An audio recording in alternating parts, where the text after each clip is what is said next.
Oi, gente, tudo bem? Sejam bem-vindos a esse vídeo em homenagem ao Dia dos Professores. Hoje nós vamos ter uma convidada especial para falar desses desafios de ser educador. É, muitas emoções aí para falar desse tempo de pandemia também, tempo de isolamento, essas novas formas de fazer educação. Vamos acompanhar através desse bate-papo informal sobre o quanto se modificou e o quanto ainda precisa se modificar, né? Tantas coisas para algo bom, mas tantas coisas também para algo que precisa ser revisto. Então eu vou convidar agora a nossa professora aqui que vai representar, a nossa pedagoga que vai representar todos os professores aqui, que é a Denise Lins.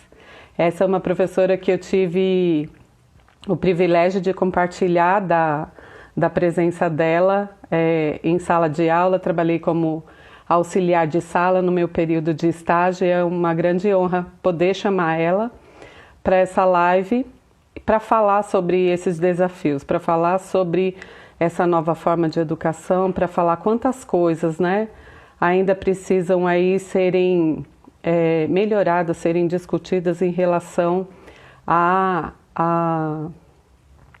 educação. Então eu vou convidar ela e que estão participando.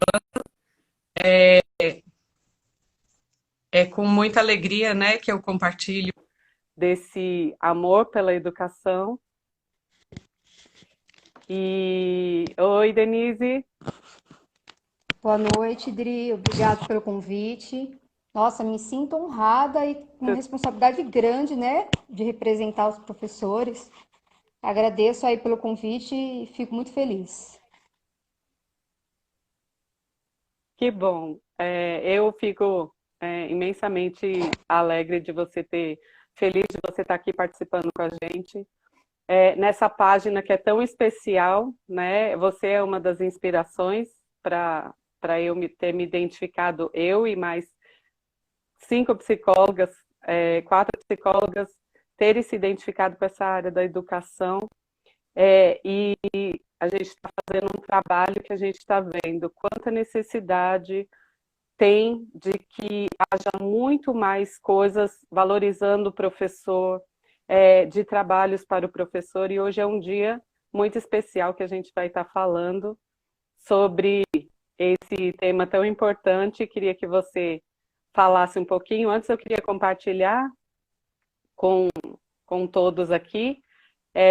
A Denise, ela é pedagoga, ela é pós-graduada em psicopedagogia e licenciada em artes visuais, né? Isso, fora aí uma parte empreendedora aí, juntamente com o marido, que no final do vídeo eu quero compartilhar aí com todos que estiverem nos acompanhando até o final.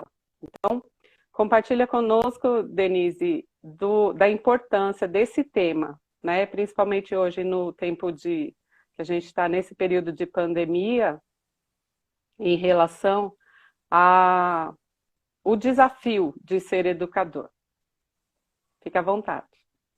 Eu me sinto lisonjeada primeiro por ter inspirado, né? Na verdade, a gente trabalhou aí em 2015, 2016 e era um trabalho maravilhoso aí em sala de aula, com o auxílio de vocês, os psicólogos. Foi a primeira vez que nós tivemos na rede de ensino pública os psicólogos guiando na inclusão.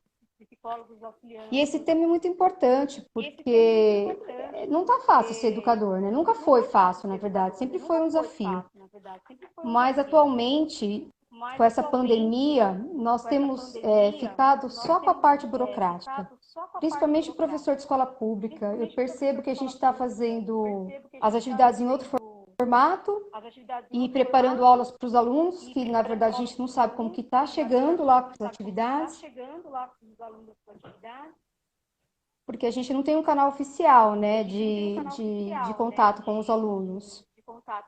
E a parte mais importante, a parte que a que nos encanta, que é a convivência, a interação social, né, com as crianças e os colegas de trabalho isso não está acontecendo.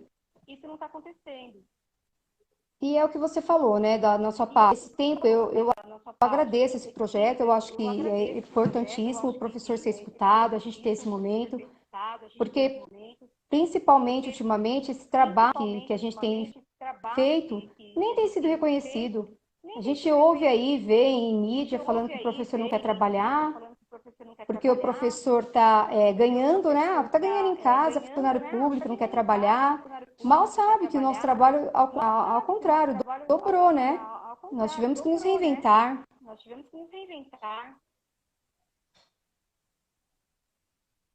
É verdade, Denise. E esse tempo, ele parece que às vezes as coisas ruins acontecem, né, para que muitas vezes algumas feridas elas saiam, né, e que a gente perceba aonde está, onde está precisando de um curativo, aonde está precisando dar uma atenção mais especial. Então, a pandemia ela veio trazer, eu acredito, a gente do projeto a gente visualiza isso, essa questão de que a pandemia ela trouxe todas essas questões difíceis, mas também trouxe uma questão de que existem lacunas, existem curativos que precisam ser feitos e principalmente em relação à valorização do professor. Então, hoje, nesse bate-papo, a Denise estava conversando anteriormente, a gente quer trazer a leveza, vocês educadores que estão acompanhando, que vão acompanhar depois, porque nós vamos deixar gravado na nossa página, a gente quer compartilhar com vocês da leveza, da escolha de vocês, né? De lembrar quando vocês escolheram ser educadores, o que motivou vocês, né? E essa é a primeira pergunta que eu queria que você compartilhasse com o pessoal que está assistindo, Denise, e falasse aí para a gente um pouquinho. Como que aconteceu essa escolha? Teve alguma influência na família? Então, eu fiz magistério por causa da minha mãe, né? Minha mãe é professora aposentada do Estado. E na época eu não entendia muito, porque fui acompanhando de criança para adolescência. E hoje eu percebo que minha mãe era uma mulher à frente do tempo dela, porque ela já estava ludicamente com jogos, ela já usava sucata, porque também professor de rede pública do estado, sempre todo mundo que é de rede pública sabe a dificuldade que é do material, que o professor até reciclar tudo, né, para aproveitar. E ela sempre trabalhou também em comunidades carentes. E eu acho que esse ouvir dela, porque ela sempre foi uma pessoa que ouvia alunos, esse ouvir dela criava vínculos com os alunos e isso os motivava. E eu achava isso interessante. E quando eu era adolescente, eu comecei a acompanhar mais, que aí eu comecei a me interessar pelo trabalho dela, que eu quis fazer magistério. Ela é meu Que exemplo. legal. E aí, nossa, que legal. Eu convido aí, a gente está aqui numa mistura da página, né, de uma questão da psicologia com a educação, em homenagem aos professores, claro, mas eu queria convidar vocês, educadores, aí, a refletirem sobre isso, sobre a importância de descobrir esse início, o porquê ser educador, que vai fazer toda a diferença na trajetória de vocês. E, Denise,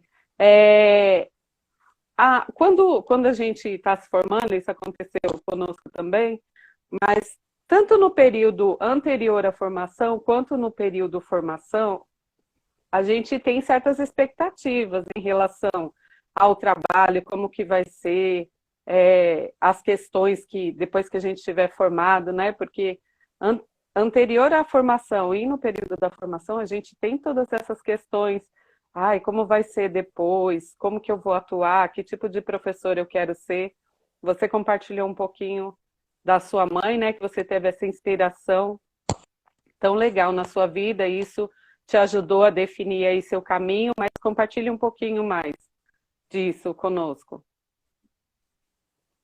Então, quando a gente está se formando, quando eu entrei no magistério, eu costumo falar que a gente tem uma visão, né? A gente acha que vai entrar na sala de aula, todo mundo vai, que a sala é homogênea e que não vamos ter problemas, qualquer coisa é só consultar o livro, mas a realidade é diferente, né? Nós lidamos com pessoas e diariamente ocorrem conflitos. E esses conflitos que ocorrem diariamente, de relacionamento entre as pessoas com a gente, entre eles mesmos, né? E eu acho que é isso que a gente não espera em sala de aula, que ninguém prepara a gente emocionalmente para isso. Você é preparado didaticamente, você é preparado, você lê livros, academicamente, mas emocionalmente você não sabe o que te espera, você só vai saber vivendo. E o que me mostrou realmente a realidade, que eu acho antíssimo, foi o estágio presencial. Eu acho que toda área devia ter estágio presencial. Você vivenciar, que é o que vocês vivenciaram estagiando lá conosco, a realidade, porque só em sala de aula para você saber como que funciona, né? E principalmente a gente sabe que em escola pública, né, que a gente depende de políticas educativas que infelizmente não ocorrem. Então, algumas frustrações ocorreram, assim, a gente sempre se frustra. Independente da profissão, eu acho que sempre não são só flores, né? Nós temos momentos difíceis também. Mas a educação, a sorte da educação que eu falo é que os profissionais da educação, eles estão sempre engajados a fazer acontecer. É aquele negócio, não tem aquele papel para fazer isso, mas eu vou dar um jeito, eu vou comprar do meu bolso, eu vou arrumar, eu vou pedir quem pode trazer. A gente está sempre dando um jeito para as coisas acontecerem. E isso é cansativo, isso vai deixando o professor emocionalmente cansado, vai deixando o professor emocionalmente esgotado. E ainda às vezes ouve que você não trabalha, você não se esforça, que não, né, não tem a valorização, e isso chateia mesmo. Isso é uma das frustrações da profissão, não ter valorização. Não digo só de salário, também, né? Mas a valorização quanto ao relacionamento com as pessoas, a importância que o professor tem na sociedade, né? É o que forma todas as profissões.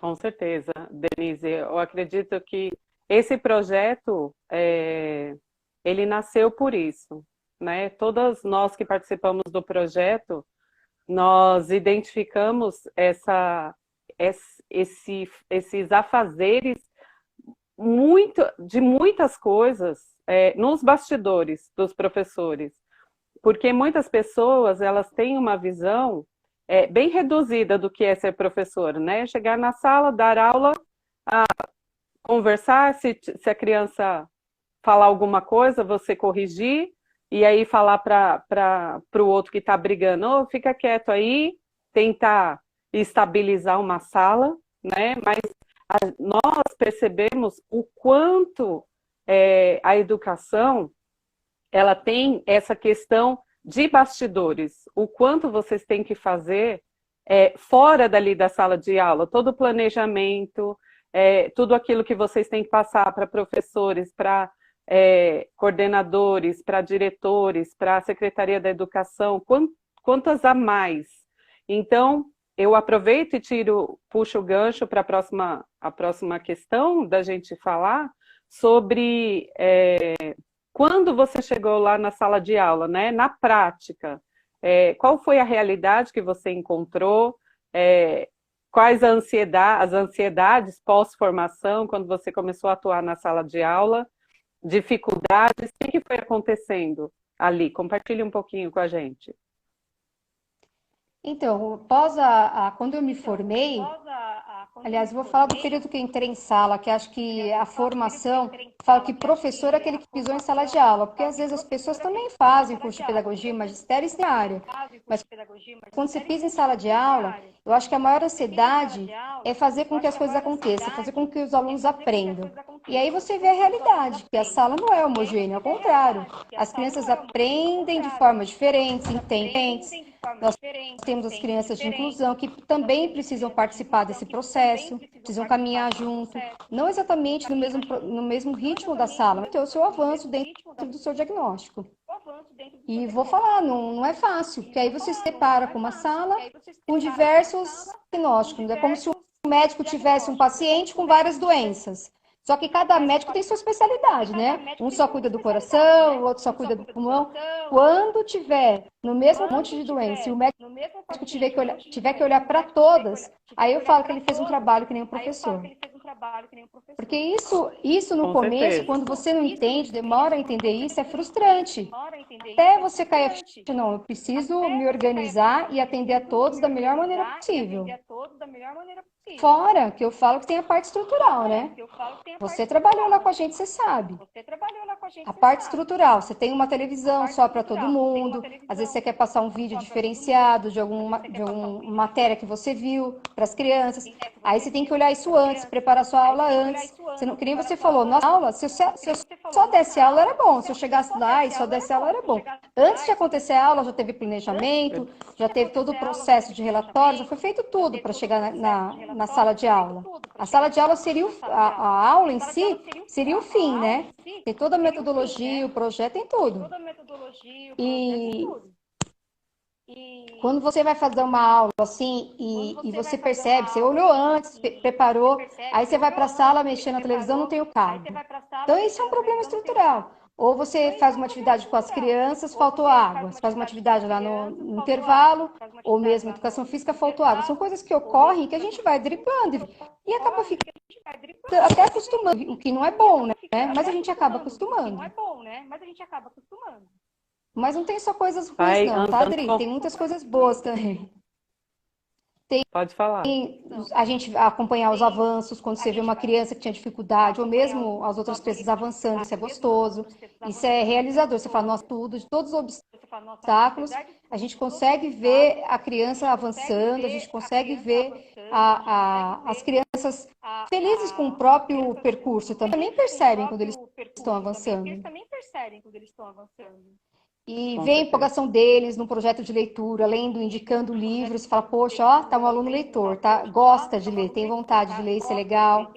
Construindo relações com os outros, porque um dos problemas também é o conflito, né?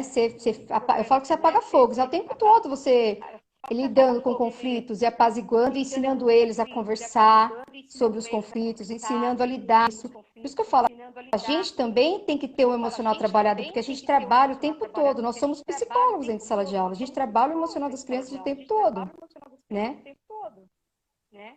E quando eles escrevem as respostas, conseguem compreender textos, e com as próprias palavras, que eu falo que copiar frase de texto, interpretação, isso para mim não interessa. O que interessa é que a pessoa compreenda e escreva com as próprias palavras. E acho que isso é gratificante, quando você vê a criança produzindo suas próprias palavras, numa participação de uma roda de conversa, ela defendendo as suas ideias, aí você fala, não, tá dando certo, tá legal.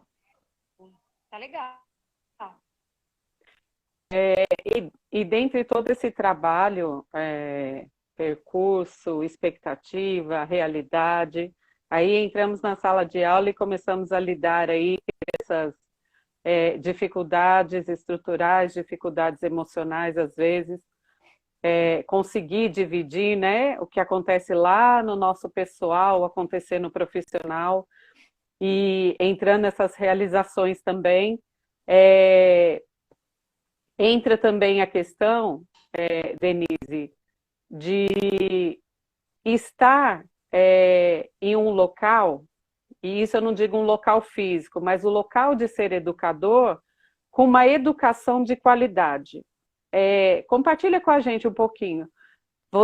Qual seria a sua visão de uma concepção de uma realidade, uma educação de qualidade para os seus alunos? Então, pensando na educação, primeiro que a gente precisava muito de investimento em políticas públicas, né? Porque o pessoal acha que, atualmente, o pessoal acha que a educação vai resolver os problemas sociais do país. Só que não querem investir em educação. Como que vai resolver os problemas sociais se não é investido nisso? É uma mágica? Não dá, né? Para falar a verdade, é o que eu falo. Para a gente ter uma educação de qualidade, a gente precisava ter estrutura primeiro. Estou falando da SKT. Eu sei que as escolas particulares, elas têm bastante estrutura. A maioria tem estrutura. Mas eu acho que o ideal para a escola pública é ter esse investimento em educação, políticas públicas voltadas para a educação professores tendo formação, que eu acho que é importantíssimo, porque nós também estamos aprendendo o tempo todo, precisamos aprender o tempo todo. Como agora na pandemia, nós tivemos que aprender as novas tecnologias, né? É Então, condições de verdade. trabalho melhor, ter material.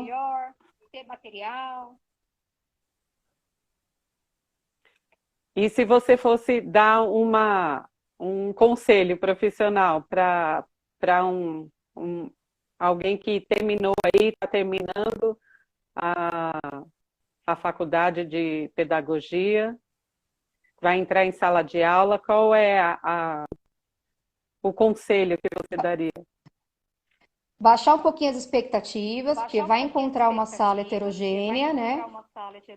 É a nossa realidade, a inclusão está aí, eu espero que continue, porque, sem comentários, né? A atual situação política, eu espero que continue, porque eu acho que é importantíssimo, as crianças... Bom, você trabalhou com inclusão dentro da minha sala, você sabe qual o avanço da criança de inclusão dentro de uma sala de aula, né? Qual a importância? Verdade.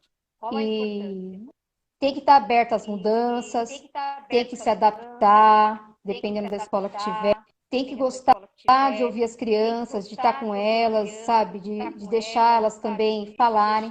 Assim como nós temos necessidades de desabafar, de falar, né? Elas também têm. E não adianta falar, não, deixa os problemas na sua casa e vamos aprender aqui. Uma coisa está ligada à outra, né? Infelizmente não tem. E tem que também saber lidar com as pessoas, eu digo também os adultos, né? Porque a gente lida com todo tipo de pessoa, desde pais, atores, a diretores, outros profissionais, colegas também. Então a gente tem que estar aberto a essas coisas, saber ouvir, lidar com as pessoas e principalmente nunca parar de estudar, porque a gente tem que se atualizar sempre, sempre. É verdade.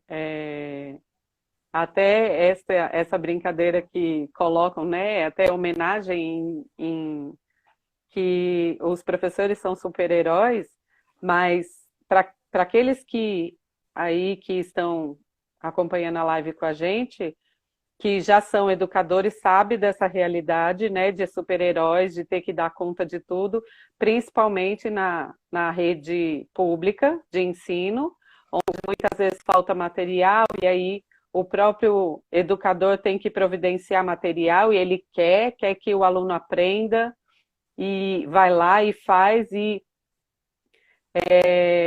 isso, para mim, para o projeto também, é uma das coisas mais lindas, né? A questão de você ser exatamente um herói, né, na vida daquela criança, mais do que os heróis que a gente vê aí nos filmes, o herói que está ali a todo tempo investindo para que aquela criança ela cresça em conhecimento, para que ela evolua, e eu acredito que faz toda a diferença. Parabéns novamente para vocês. Obrigada. Que fazem um grande trabalho, né? E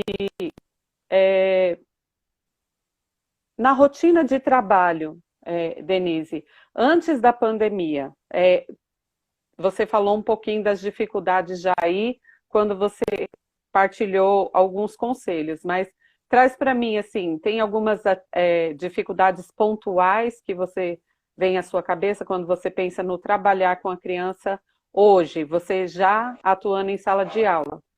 Você tem algumas coisas pontuais de dificuldades que você encontra no trabalho?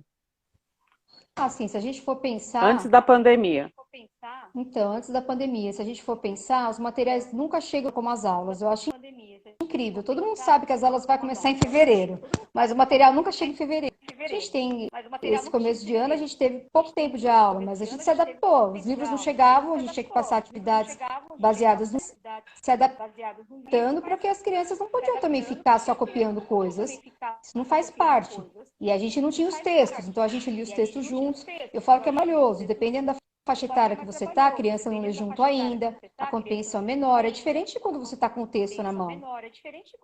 E a ausência de tecnologia, eu acho que isso é fora da realidade.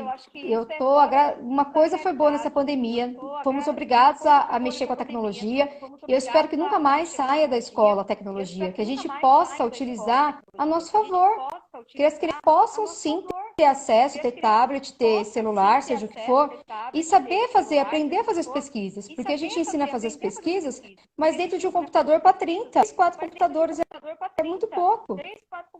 Diferente se as crianças tiverem acesso à tecnologia, diferente se as crianças tiverem, assim como nós. Eu falo que eu uso meu celular em sala de aula, o cara tá lendo um texto lá, aí olha lá, um animal. O que é isso, professor? Aí a gente vai, olha, mostra para eles a imagem do animal. Então, eu estou sempre utilizando o meu celular em sala de aula. A minha internet, o meu plano de dados, porque eu não tenho acesso dentro da escola. O professor não tem acesso à internet. Eu não sei se você lembra que eu brincava com os alunos. Eu falo que o presidiário tem mais acesso à internet do que o professor dentro da sala de aula. E isso em pleno século XXI. Talvez as coisas mudem. Isso é uma esperança diante dessa pandemia. Uma coisa boa emergiu, né? Com certeza. E agora vamos falar da pandemia. Já vimos aí alguns reflexos, vamos dizer, bons, né? Para que isso se transforme, como eu comentei antes, essas feridas vão aparecendo meio abertas, né? E aí há a possibilidade dessa mudança no atuar, no fazer educação. Com o isolamento, nesse novo modo de fazer educação, quais as dificuldades pontuais que você encontrou? Bom, se a gente for pensar, eu acho que o principal e é o que mais me angustia é não saber como que o aluno está recebendo as atividades. Então, no caso, eu preparo as atividades, envio, é postado no portal oficial da prefeitura e a criança tem acesso lá. Mas será que ela está entrando? E se está entrando, em casa tá fazendo? Tem internet para entrar, para ver essas atividades?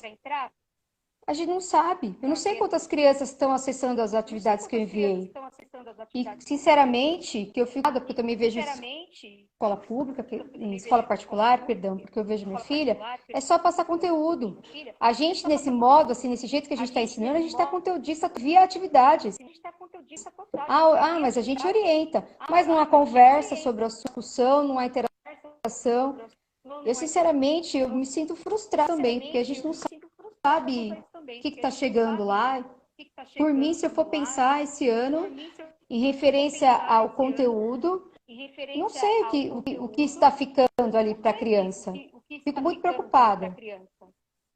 Mas preocupada pela criança estar excluída. Eu acho que essa pandemia excluiu mais ainda as pessoas que já estavam excluídas, que estavam a par da sociedade. Não ter acesso à internet, não ter uma internet rápida, isso é mais comum do que se imagina numa comunidade. Não é todo mundo que tem acesso. Com certeza. E quais melhorias você acredita que auxiliaria você agora, como educadora, Denise? Se eu for pensar, agora vamos pensar fora da realidade, né?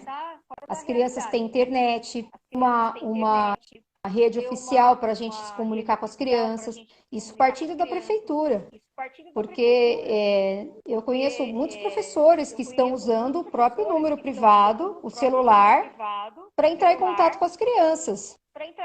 E a prefeitura não acha que isso é um meio de comunicação oficial.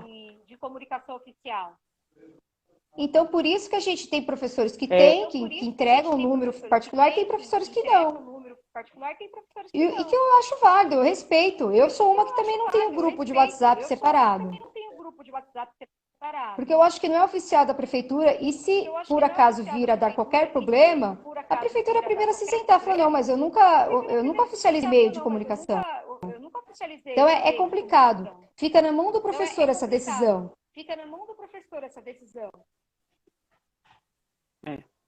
São os percalços aí das questões que um pouco fogem do nosso controle, né? A gente tem atendido educadoras e essa questão, ela traz muito sofrimento para o educador, no sentido de que ele não pode fazer nada. Então, às vezes o nosso movimento, quando a gente não pode fazer nada, é o quê? Se preocupar. E aí fica ansioso.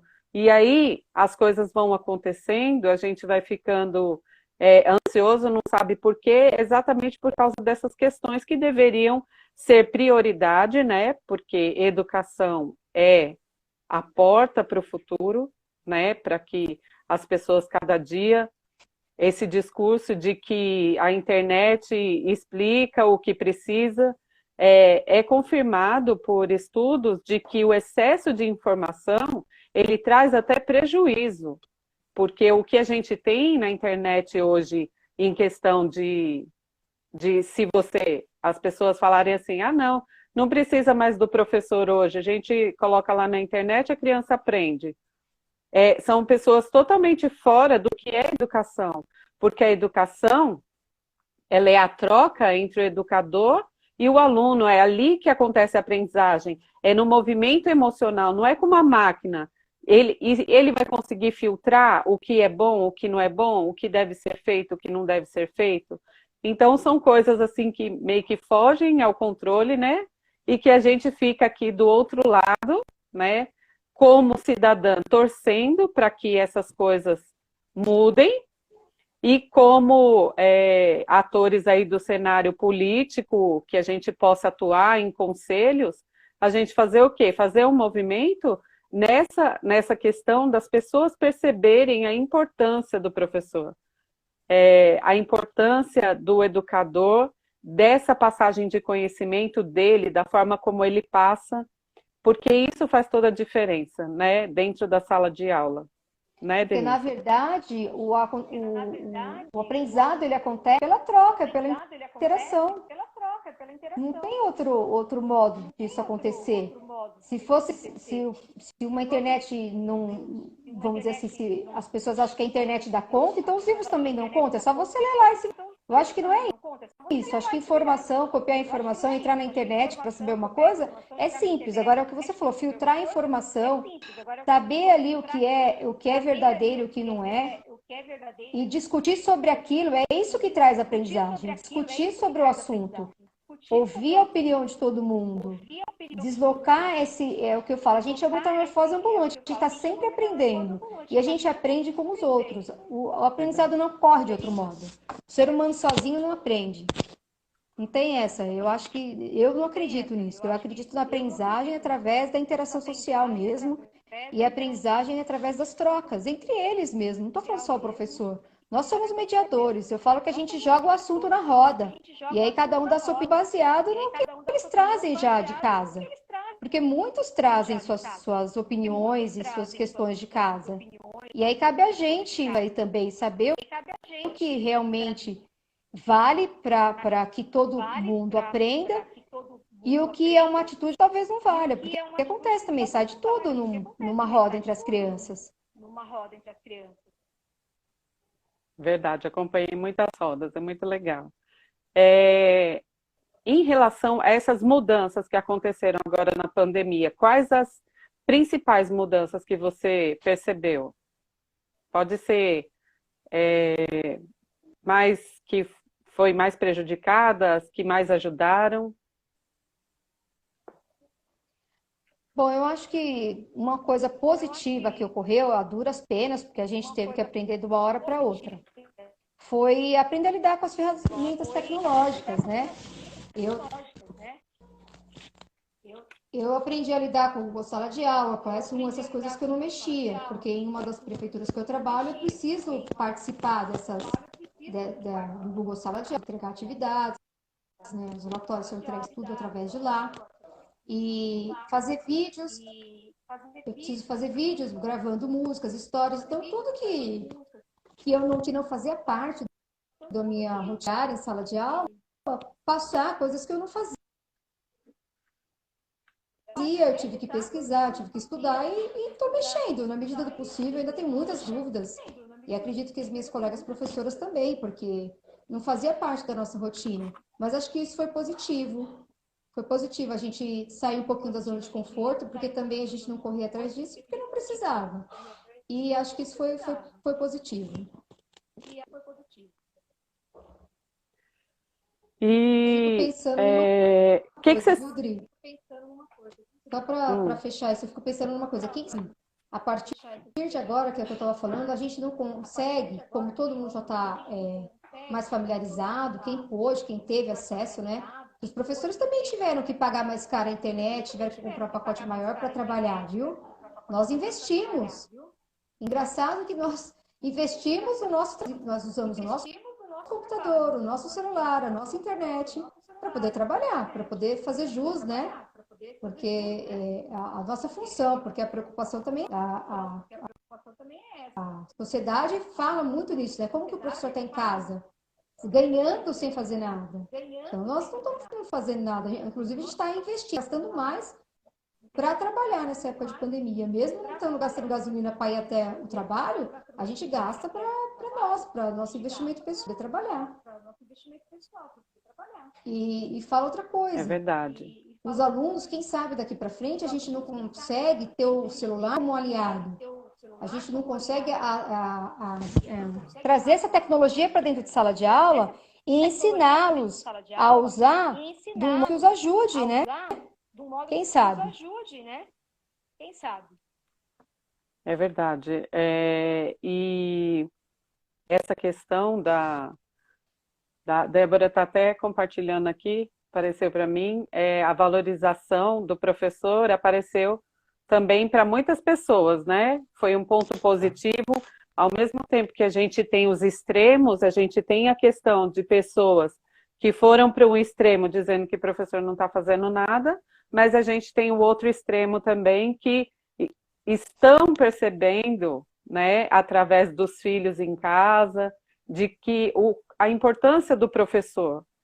E eu ressalto a importância do professor em relação ao conhecimento, a transmissão do conhecimento. Eu e a Denise estivemos conversando há uns dias atrás sobre essa questão do retorno. Nós vamos abordar isso um pouquinho mais para frente aqui, daqui a pouco, mas essa questão do retorno, de forma que o governo passa uma imagem assistencialista, no sentido de que as crianças precisam estar, né, na escola para que os pais possam trabalhar. E muitas vezes precisa de uma reflexão em relação a isso, porque a escola não é esse significado da escola. A escola, o papel institucional da escola é de passar o conhecimento, estruturar um conhecimento para a criança, para o adulto, ou faculdades mesmo, sejam públicas ou privadas, para estar podendo passar isso para o aluno. E não para o aluno estar lá num período em que ele não pode estar na casa dele, porque o pai e a mãe não podem cuidar. Né? Como que você vê essa questão, Denise? Bom, é bem o que você falou, a visão principalmente de creche, né? Que você vê creche, a gente sabe que a vaga, que o direito de estudar é da criança, é do aluno, seja ele adulto ou criança, é o direito ter acesso ao estudo. Mas as pessoas, é o que eu falo, não estão preocupadas com isso. A maioria não está preocupada se a criança está tendo acesso a alguma coisa ou não. Ela está preocupada justamente isso também. Tem gente que eu ouço falar que quer que volte às aulas. Aí você fala, nossa, mas é porque conta da pandemia, né? Não tem vacina ainda. Ah, não, mas eu não tenho onde deixar meu filho. Fica em casa sozinho. Eu até compreendo, eu também tenho filho, mas a gente tem que, apesar de, a gente tem que se organizar. Principalmente nessa época de pandemia. Principalmente para se organizar.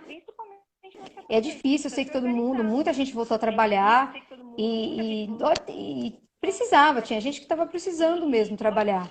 Mas é o que você falou. Qual que é a visão da sociedade perante a escola? É só assistencialista? Então, e principalmente o que eu falei, o problema mais ainda é creche. Na creche, se acha que a criança só vai lá para comer e dormir. Complicado. E o que você sente mais falta da rotina presencial na escola, Denise? Eu sinto falta de conversar com os alunos mesmo, das rodas de conversa, das leituras coletivas, dos colegas de trabalho, dar risada também.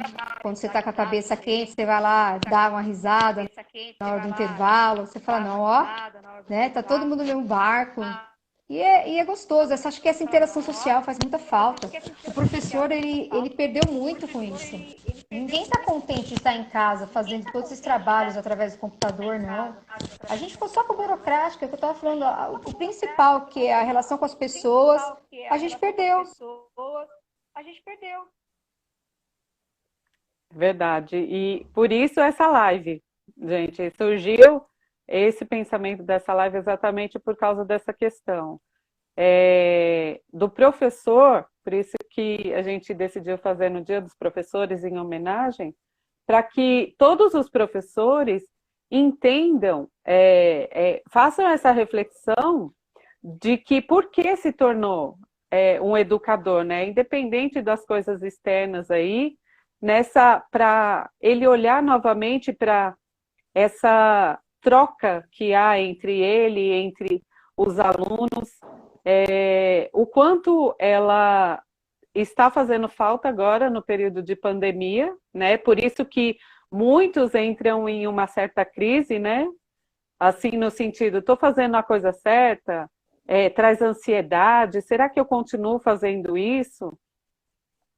E nós, do projeto, né, o que a gente pode falar em questão emocional e psicológica é de que sim, o sonho, o desejo de ser educador nasceu aí no seu coração, e aí é você continuar olhando para ele e seguindo, porque isso é que vai permitir que passe por esses obstáculos, por essas fases difíceis, como é esse período da pandemia, que todos estão afetados, né? E continuar firme, como qualquer dificuldade que apareça aí, como a gente comentou aqui na live, em relação à parte estrutural, à parte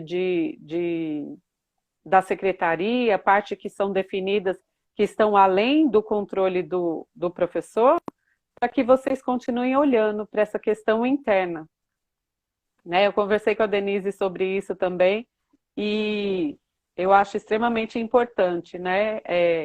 Aquecer o coração dos professores de novo, para essa missão tão importante, né? Para continuar essa missão tão importante. E pensando nesse assunto, qual a maior transformação na educação que você ainda gostaria de ver como educadora, Denise? Eu queria que a educação chegue ao século XXI, que a gente tivesse acesso à internet, as crianças também, que a gente ensinasse eles a fazer pesquisa, a procurar suas próprias, a diferenciar os sites que atualizar, né? Porque eu acho que nesse ponto a escola particular está na frente. E só a educação não se modernizou, a escola pública está para trás, porque vai ficar de fora. É um mundo globalizado, está todo mundo nessa onda agora. Eu espero que essa pandemia ajude nesse sentido. Porque eu queria mesmo que eles pudessem todos ter acesso à comunidade. Quem sabe, a gente também consegue diminuir um pouquinho essas desigualdades. E se for pensar no mundo de Alice, a gente quer que trabalhe artes, teatro, que tivesse um laboratório, aí já vou viajar. Um ateliê, biblioteca cheia de livros para a gente emprestar, lousa digital, aí já estou no mundo de Alice, já estou vivendo mais do que... As escolas têm área de esporte, né? Mas se acontecer, a gente precisa de investimento de políticas públicas. É verdade. E você falou aí no país da Alice, mas se a gente não sonha também, como que a gente vai fazer nosso aluno sonhar, né? A gente sempre sonha, a gente não perde a esperança, né? E esse lado nosso mais criança, que nunca venha morrer, né, dentro do nosso coração, no sentido de a gente sempre acreditar, né, no futuro, em transformações, em acreditar sempre no melhor, né? Conversando com a Denise, eu compartilhei com ela de uma questão até que surgiu a live também por causa disso, né? Em relação a você, para mim, a educação, eu que estive em sala de aula, eu resumiria eu sei que é muito complicado a gente resumir, mas eu traria um sentido dessa palavra, estar em sala de aula, possibilitando essa troca, né, entre os educadores, entre os educadores como parte estrutural não, a parte pedagógica da escola, todos estarem ali reunidos pensando no melhor para aquela escola, porque a gente sabe, né, como você comentou, Denise, sobre a questão de você estar em duas redes municipais diferentes, você perceber bastante a diferença sobre isso, né? Como que uma trata e como que a outra trata. São totalmente diferentes. E que faz toda a diferença na hora do professor atuar, né? Seja ela do tipo de público que vai ter ali, de alunos, do tipo de gestão que vai ter dentro daquele local. A partir disso é que podem surgir ideias, podem surgir as pessoas, exatamente ali, os educadores, principalmente, que estão diretamente com os alunos, produzirem essa transformação, trazendo ideias para a gestão, trazendo essa realidade dentro de sala de aula para a gestão. E eu acho que isso faz toda a diferença. Olha, E principalmente para o aluno, que eu acho que o aluno é a peça principal aí. Então, eu compartilhei com a Denise, acho que ela vai lembrar, que eu falei para ela que, para mim, o importante é o professor ter no coração de que ele está fazendo o melhor, né? Porque conversando com muitas educadoras, a gente percebe que existe uma autocobrança em sempre fazer o melhor, o melhor, o melhor, e o melhor está dentro dela, só dela pensar em querer fazer o melhor, né? E dentro das possibilidades, fazer o melhor, e isso é fazer educação. E isso é ser educador, na minha concepção, né? Eu sei que a gente tem várias visões aí, mas eu queria compartilhar com a Denise, já compartilhei uns dias antes, mas reforçar isso, e com os outros educadores que estão acompanhando também nesse Dia dos Professores. Você faz a diferença, nem que seja para um aluno. Você tem implantado a semente, você tem feito o seu melhor, e isso é que faz a diferença. E aí, para a gente fechar aí, para depois a gente ir para as perguntas, Denise, fala para a gente aí, como manter o foco da principal motivação de ser educador? então é o que você já falou. A gente tem que pensar que para uma pessoa você faz diferença, você plantou uma sementinha e que aquilo vai gerar frutos. Eu acho que isso que é o nosso objetivo. Eles também não têm culpa, eles também estão imersos a toda essa falta de estrutura, eles também estão. Por isso que a gente tenta fazer o melhor a eles. Como eles não são os culpados, a gente tenta amenizar dentro do que a gente tem, como a gente pode, essa falta de estrutura. Porque eles merecem mesmo o melhor de nós. E a maioria é o que eu falo, nós temos bons profissionais, a maioria dos professores que eu conheço, nossa, só exemplos, são professores maravilhosos. E essa falta de reconhecimento, que é o que você falou, eu tenho que trabalhar em duas redes para mim poder ter um salário decente. E não é só, é o que a gente estava conversando agora há pouco. Você não está só dando aula, você tem toda uma estrutura por fora. Então imagina o quanto que o professor não trabalha em casa. A gente sempre traz serviço para casa. E aí eu acredito nisso, é na mudança através das crianças, através da educação. Eu acho que se a gente continuar plantando essas sementinhas, nós vamos colher frutos no futuro, sim. E eles também vão poder mudar a realidade deles e das pessoas ao redor. É nisso que a gente pensa.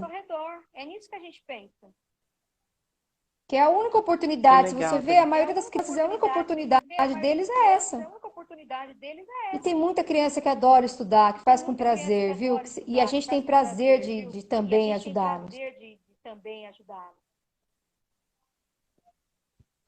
É muito importante essa preocupação, né, que é a todo instante, né, com o aluno.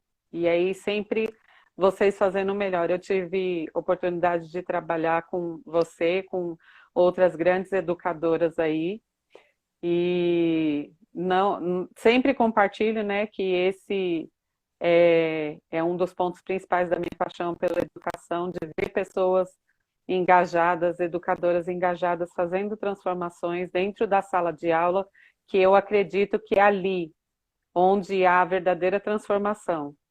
Pode não, como fala, a gente sabe que é necessário a gente ter políticas públicas, ter parte estrutural, para ter um apoio, mas principalmente o apoio do professor, a valorização do professor, porque a educação, para mim, ela acontece numa concepção psicológica de desenvolvimento, de aprendizagem, ela acontece ali, né?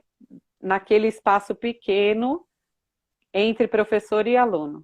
E é maravilhoso de ver, né? O crescimento deles é muito A legal. transformação, né, de como E chega e como sai a criança ali em pouco tempo, do começo do ano para o final do ano, de um semestre para o outro, o amadurecimento de ideias e conversa, é muito bom. Eu acho que essa, é isso que nos move, é esse que é o foco, é ver essa transformação.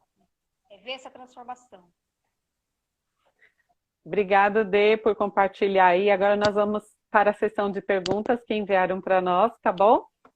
Obrigada. Aí eu vou estar falando o nome da pessoa e falando sobre. Depois a gente se despede de uma forma mais formal, mas agora a gente vai falar um pouquinho das perguntas, tá? Tá.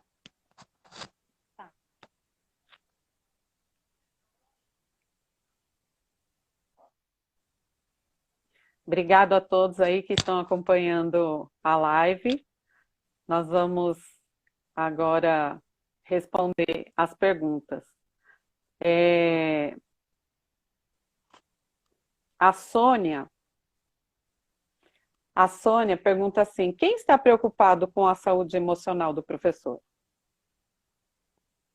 Mas é o que a gente estava conversando agora. O que você acha, Denise? Ninguém, é o que eu falo. E antes da gente, se a gente for pensar em pandemia, no futuro retorno, a pessoa que cuida, primeiro ela tem que ser cuidada. Eu acho que a gente tem que estar estruturado emocionalmente, tem que estar bem, para poder acolher os alunos, porque eles vão chegar também emocionalmente desestruturados. Só que por isso a gente precisa ser cuidado primeiro. Não é só voltar às aulas como se nada tivesse acontecido. Vamos para a sala de aula, volta dia 16, todo mundo entra na sala e continua. De onde parou o conteúdo? Não é assim.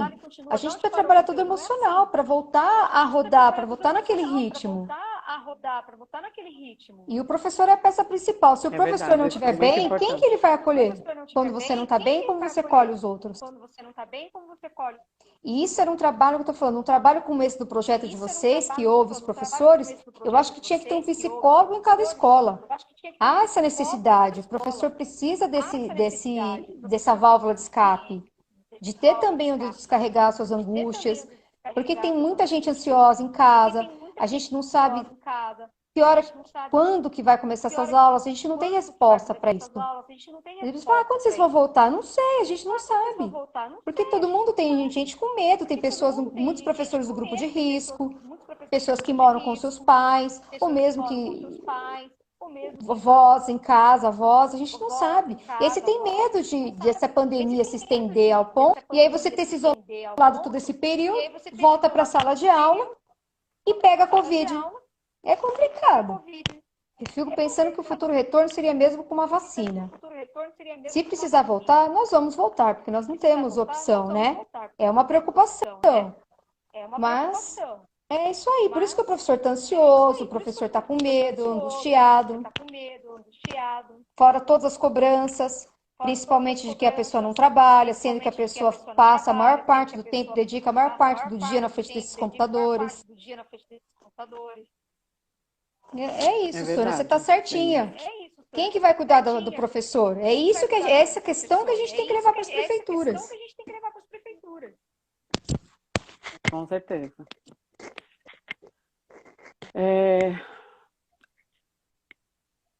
A Daniele pergunta: qual é um dos maiores motivadores Denise? Dos seus maiores motivadores? Então, é como eu já coloquei aqui, é o aluno. A gente saber que você está mudando, transformando aquela vida, você vê a evolução do aluno de maturidade mesmo, do quanto ele evoluiu, eu acho que isso é gratificante. E a gente vê, cada um dentro da sua perspectiva, mesmo as crianças de inclusão, quando elas têm avanço, para a gente, bom, aí você se sente realizado, você fala, nossa, né, tô conseguindo cumprir meu objetivo, porque também não é só flores, a gente também se frustra. Às vezes você faz uma aula lá arrasando, e aí você faz uma atividade e ninguém consegue fazer, você fala, não, então não consolidou, você tem que fazer a mesma atividade de outra maneira, porque daquele jeito não atingiu. Não é todo mundo, as pessoas não aprendem do mesmo jeito. Então a gente está sempre indo e voltando, batendo na mesma tecla de formas diferentes. Então, quando a gente consegue bater nessa tecla e ver a evolução dela, para a gente é o foco, é a motivação.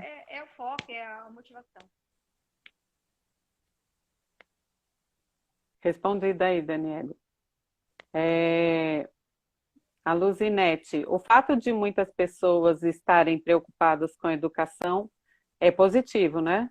Ah, sim. Você concorda? Mas é o que eu falo, sempre quem é que está preocupado com a educação? Os profissionais envolvidos nela, né? Queria também estar preocupado com a educação, que é o que eu falei, o pessoal quer que a educação mude o país.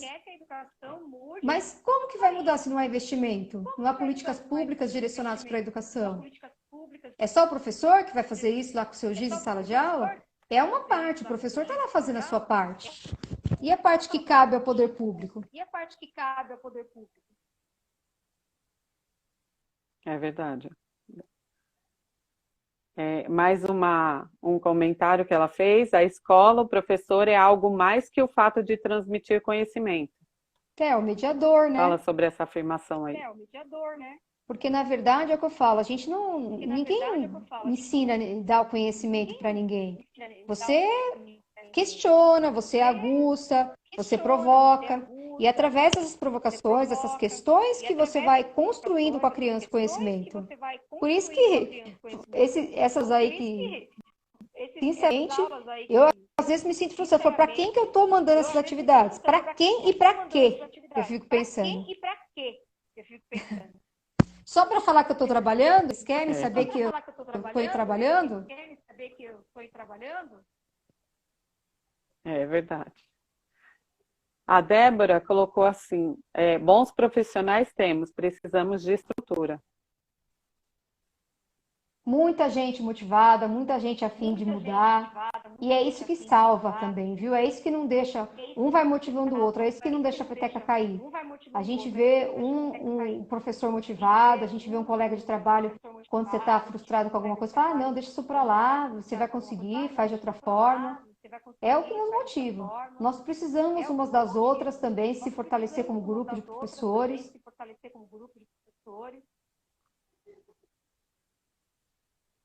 Chegamos ao fim aí das perguntas. Deixa eu compartilhar aqui um comentário do Ney. Nós que convivemos diariamente com você, sabemos da sua dedicação, envolvimento e preocupação com seus alunos. Desejo que tenha força, paciência e saúde para prosseguir. Só isso mesmo. E aí? E os maridos ajudando, viu? Para aguentar também as professoras que estão estressadas e ansiosas em casa. Que bom, estamos terminando aí. Temos de 15 segundos para você agradecer. Muito obrigada pela participação de todos. Desculpa aí agora ser tarde. Agradece aí. Obrigada.